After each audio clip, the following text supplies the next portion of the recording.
தமிழகம் எங்கும் Max Gold cash for your gold. Max Gold நீங்க தங்க மட்டும் இல்லைங்க, பிளாட்டினம், டைமண்ட், சில்வர், ரூபினி எதை வேணாலும் விற்கலாம். உங்களுக்கான பணம் ரொக்கமா கையிலயோ இல்லைன்னா பேங்க் அக்கௌண்ட்லயோ உடனடியாக செலுத்திடுவாங்க. மார்க்கெட் மதிப்பை விட 100 ரூபாய் ஒரு கிராமுக்கு உங்களுக்கு கூடுதலாக கிடைக்கும். தமிழ்நாடு முழுக்க டோர் ஸ்டெப் சர்வீஸும் இவங்க ப்ரொவைட் பண்றாங்க. உங்களுக்கு கோல்ட விற்கணும்னு அதுக்கு ஒரே ஒரு பெஸ்ட் பிளேஸ் மேக்ஸ் கோல்டு தான். கால் 04445454545. வணக்கம். Big topic with Karthik Mayakumar. Vijay அவர்கள் வாழ்க்கை அரசியல் பிரவேசத்துக்கு முன்னாடி, அரசியல் பிரவேசத்துக்கு பின்னாடி தான் பிரித்து பார்க்கணும் போல இருக்கு. சினிமா படங்களை மட்டும் நடிக்கிறப்ப பெருசாக விமர்சனங்களை ஃபேஸ் பண்ணல. ஆனால் இந்த முறை எவ்வளோ விமர்சனங்க, அதெல்லாம் விவாகரத்து சார்ந்த விஷயம் வேறு. தேர்தல் நெருக்கத்திலே பெருசாக போயிட்டு இருக்கா. இதை பற்றியும் விஜய் அவர்களுக்கு இன்னும் குறையாத மக்கள் கிரேஸ் இருக்குல்ல, இது எல்லாத்த பற்றி நான் முழுக்க முழுக்க பார்க்க போகிற நிகழ்ச்சியில் போகலாம். முடிஞ்சவங்க மீன் பிடிக்க கற்றுக்கிட்டு வாழட்டும், முடியாதவங்களுக்கு நாம மீன் பிடிச்சு கொடுத்து அவங்கள வாழ வைப்போம்.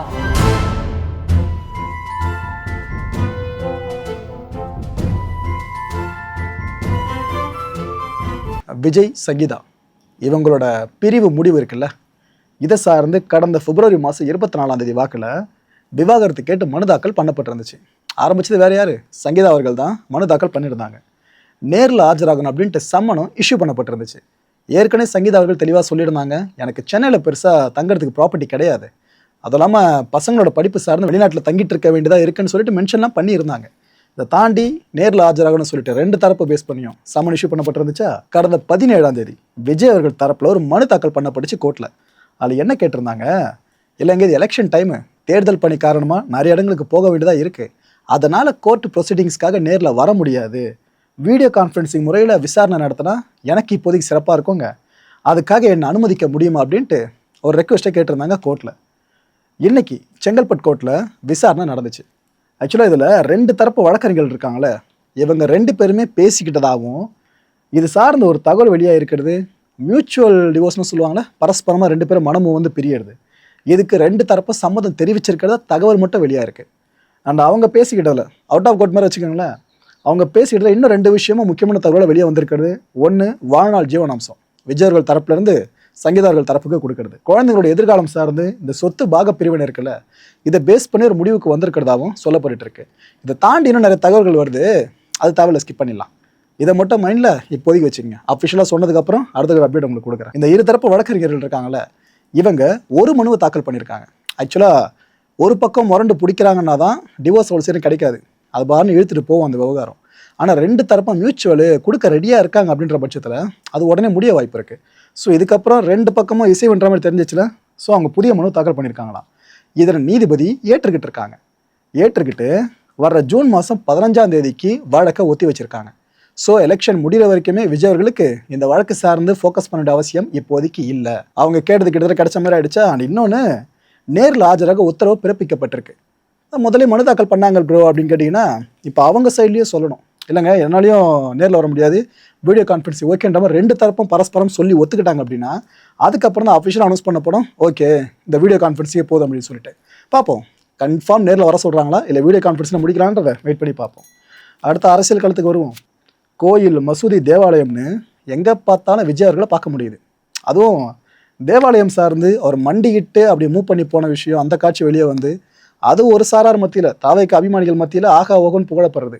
இன்னொரு பக்கம் திமுக கூட்டணி கட்சியினர் இருக்காங்களே, அவங்க இதில் பயங்கரமாக விமர்சனம் பண்ணி பேச ஆரம்பிச்சிட்டாங்க.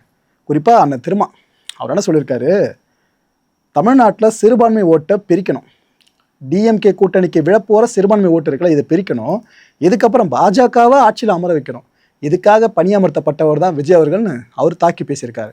நான் திமுக கூட்டணி கட்சிகள் சொல்கிறதான் பார்த்தீங்கன்னா, ஏங்க அவர் எந்த கோயிலுக்கு, தேவாலயம், மசூதி எங்கேனாலும் போட்டோம், ஆனால் கட்சியோட அடையாளம் தாண்டி போகக்கூடாதுல்ல, என்னங்க இதெல்லாம் அப்படின்ட்டு இவர் மேலே வழக்கு பதிவு பண்ணி விசாரிக்கணுன்ற மாதிரி, தேர்தல் விதிமுறைகளை மீறிட்டாருன்ற மாதிரி வழக்கு பதிவு பண்ணி விசாரிக்கணும்னு ஒரு கூக்குரலை எழுப்ப ஆரம்பிச்சிட்டாங்க. என்ன இருந்தாலும் டிவிகே கேடர்ஸ் கொண்டாடிக்கிட்டு இருக்காங்க, பார்த்தீங்களா எங்கள் தலைவரை பொறுத்த வரைக்கும் மும்மதம் சம்மதம் அப்படின்ற கான்செப்ட் தான் மக்கள்கிட்ட பெருசாக கொண்டு போயிட்டு இருக்காரு. அவரை ஒரு மதத்துக்குள்ளே அடைக்க முடியாதுன்னு அவங்க ஒரு பக்கம் ப்ரொபகண்டா ஆரம்பிச்சிட்டாங்க.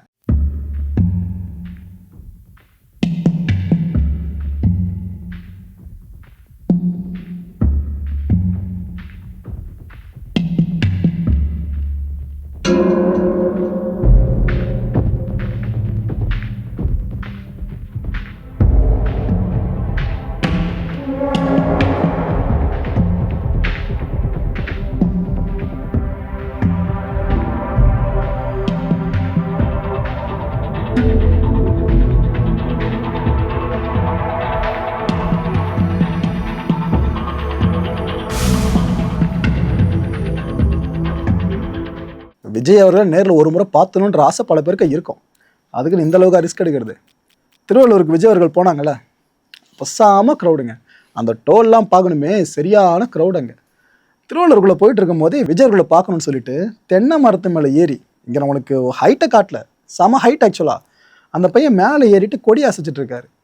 மேலேருந்து கீழே கீழே ஊந்து தொலைச்சா என்ன வருது? 4 பேரும் துர்ச்செய்தி வந்துச்சுனாக்கா ஒரு அறிக்கை வரதே பெரிய விஷயம் தான்.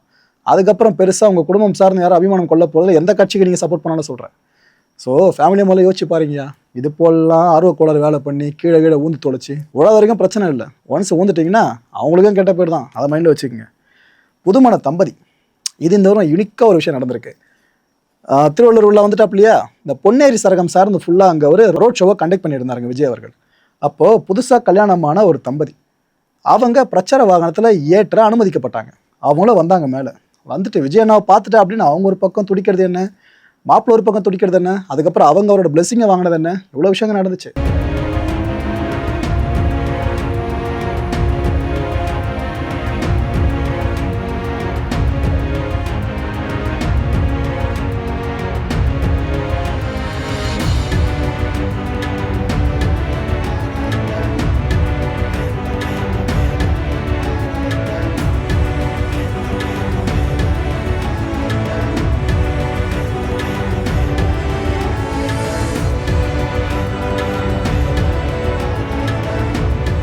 கோட்டை அழகாக இருக்குல்ல.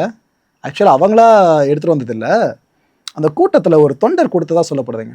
அதான் அடிக்குது தலைவா வெயில் பயங்கரமா, நீ வெயிலில் இவ்வளோ தூரம் கஷ்டப்படலாமா, இந்தா கொடன்னு சொல்லி ஒரு தொண்டர் கொடுத்ததா சொல்லப்படுது, ஒரு அன்பு பரிசா. அதை எடுத்துக்கிட்டு விஜய் அவர்கள் இந்த ரோட் ஷோவில் பங்கேற்றதே பார்க்க முடிஞ்சது.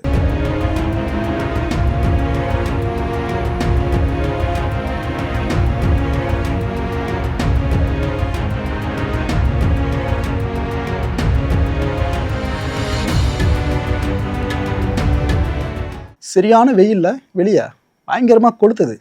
பொன்னேரிலையும் சாதாரண வெயிலில் மக்களே வச்சு சாச்சுது பயங்கரமாக. ஆனால் இந்த வெயிலை கூட பொருட்படுத்தாமல் என்ன க்ரௌடு, இந்த ஒரு மனுஷனை பார்க்கணும் அப்படின்னு சொல்லிட்டு உண்மையிலே இந்த முறை விஜய் அவர்கள் ரோட் ஷோவில் மாஸ் காமிச்சிருக்காப்புல.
டிவிகே மற்ற பார்ட்டியில் ஒரு போர்ஷன் தான் ஐடி விங்கில் ஸ்ட்ராங்காக இருப்பாங்க.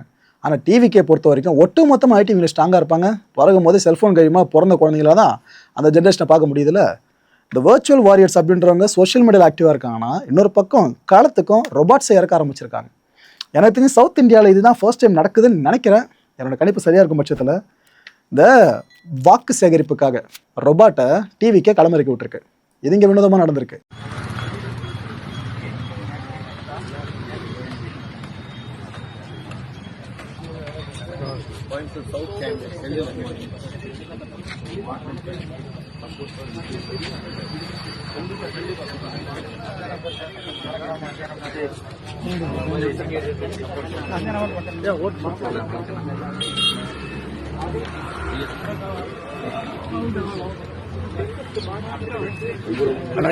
கொஞ்சம் இப்படி தாவேக்க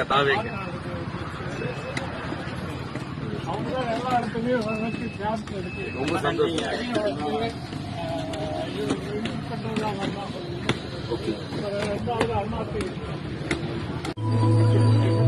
புதுசா ஆன் பண்ணிருக்கேன்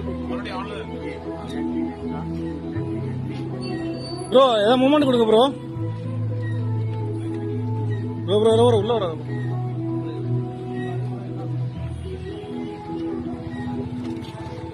ஒரு பக்கம் சகோதரி என்னன்னா திமுகவுக்கு ஃபேவராக வேலை பார்த்துட்டு இருக்காங்க.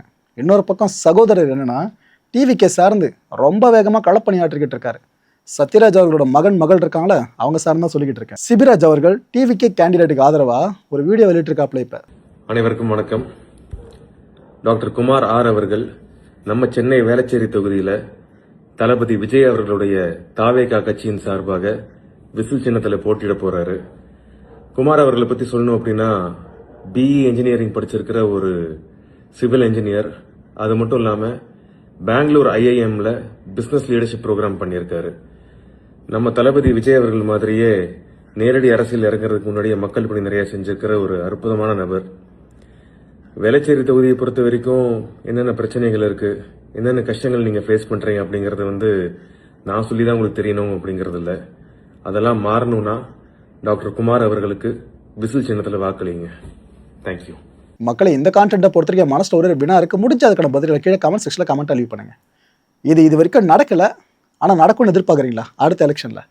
எதுக்குன்னா டார்ச் லைட்டு டிவி ஞாபகம் இருக்கா?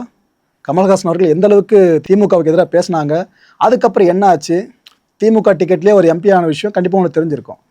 இதே போல் சமரசத்தை அரசியல் களம் சார்ந்து விஜய் அவர்கள் ஃபியூச்சரில் பண்ணுவார்னு நினைக்கிறீங்களா?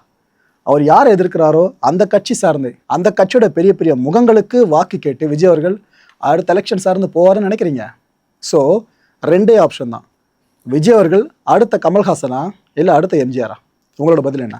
அடுத்த நிகழ்ச்சியை சந்திக்கலாம். நன்றி, வணக்கம். தமிழகம் எங்கும் Max Gold, cash for your gold. Max Gold நீங்க தங்க மட்டும் இல்லைங்க, பிளாட்டினம், டைமண்ட், சில்வர், ரூபினி எதை வேணாலும் விற்கலாம். உங்களுக்கான பணம் ரொக்கமா கையிலயோ இல்லைன்னா பேங்க் அக்கௌண்ட்லயோ உடனடியாக செலுத்திடுவாங்க. மார்க்கெட் மதிப்பை விட 100 ரூபாய் ஒரு கிராமுக்கு உங்களுக்கு கூடுதலா கிடைக்கும். தமிழ்நாடு முழுக்க டோர் ஸ்டெப் சர்வீஸும் இவங்க ப்ரொவைட் பண்றாங்க. உங்களுக்கு கோல்ட விற்கணும்னு அதுக்கு ஒரே ஒரு பெஸ்ட் பிளேஸ் மேக்ஸ் கோல்டு தான். கால் 04445454545. என் அன்பார்ந்த மாயம் ஸ்டுடியோஸ் நேயர்களே, மாயம் பக்தின்னு ஆன்மீகத்துக்காக பிரத்யேகமா ஒரு சேனலை கொண்டு வந்திருக்கோம். மறக்காம சப்ஸ்கிரைப் பண்ணி அந்த சேனலுக்கு உங்களோட ஆதரவை மனப்பூர்வமா தெரிவிங்க.